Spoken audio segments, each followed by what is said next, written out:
Bricks and Minifigs is your one-stop shop for all things LEGO. Hit the link below to find a store near you. Hi, I'm Ryan Olsen. These are my two builds, two future Navy ships, the USS Halsey and the USS Alliance.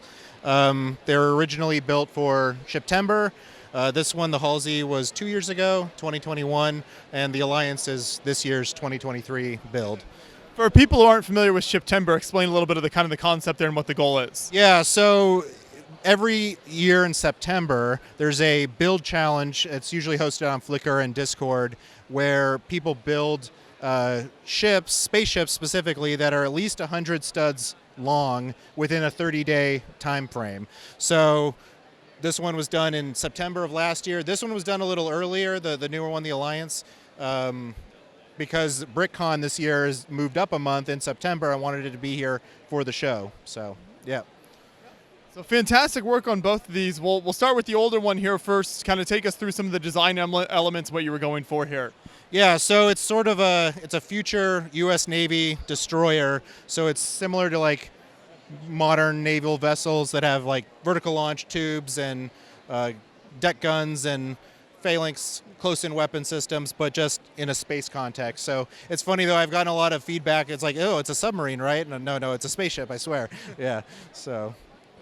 So what are some of the pieces you've used, some of the parts techniques throughout this? Because you see a lot of crazy angles in here, things that aren't always easy to achieve with LEGO. Yeah, so I actually built it digitally in studio. I built it over like a 2-week period. There's a frame, like a spine that runs from the front all the way to the back.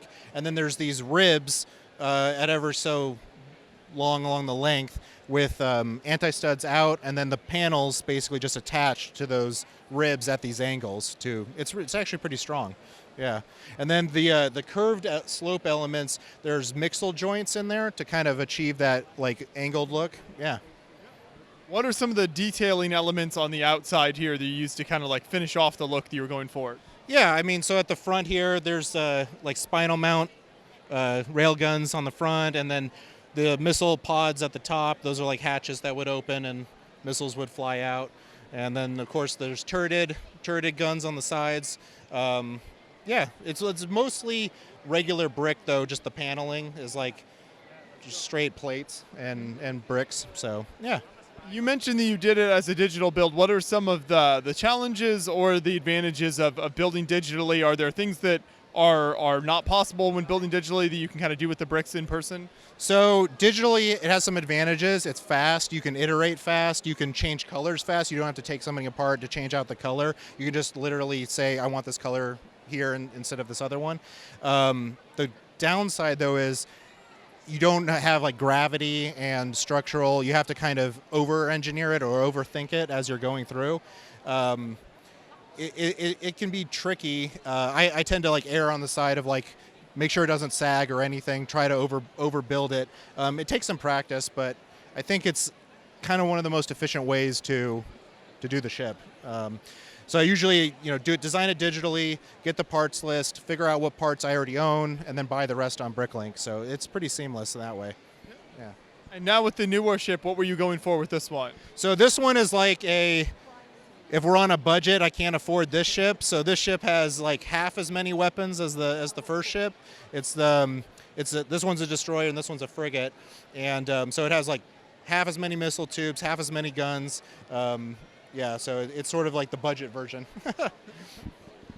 What were some of the differences in building these two here when you go smaller like this? What are some of the differences in these builds? So the framing is very similar technique with the ribs, like I mentioned before. The top half is like a little bit wider. This one's more symmetrical. This one is a little bit challenging to kind of get the gaps between the top and the bottom half where they come together, get that more seamless. I use panels on the top here that kind of hide some of the seams, whereas I had some gaps on this one, but here they're kind of covered up. So that was trying to improve on previous techniques. Yeah. Do you have any plans to expand on this kind of idea in your head, maybe creating more of like a battle with another enemy fleet or something?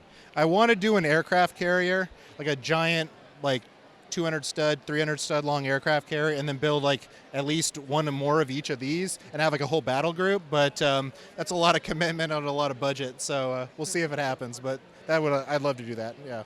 And I see you've gone for the black stands here. So how do you decide when building one of these kind of how you're going to display it? Does it just kind of depend on the overall shape of the spaceship?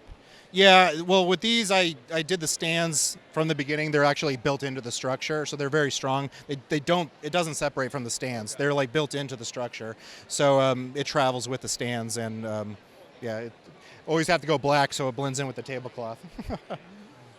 And you've got almost all like a gray color scheme here. So as you're building, are you trying to think of other accent colors that kind of like break that up a bit and avoid kind of the just the gray look? Yeah, definitely. Like certain things have different functions, so you might want to like use a different color. So on the hulls, you're right, like the radar arrays are in dark gray to kind of break it up. I use sand blue. I like that as an accent color. It kind of gives it a metallic kind of vibe to it with the gray and the sand blue. So that's sort of the one accent color. And then there's a couple little spots as it goes along that have like sand blue little pop outs. Yeah. You mentioned the internal structure with both of these. What is that like when bringing it to a show, and how do these transport for you? Okay, so I take all the antennas off, all the guns off on the outside, just separate those, put them in their own container for transport.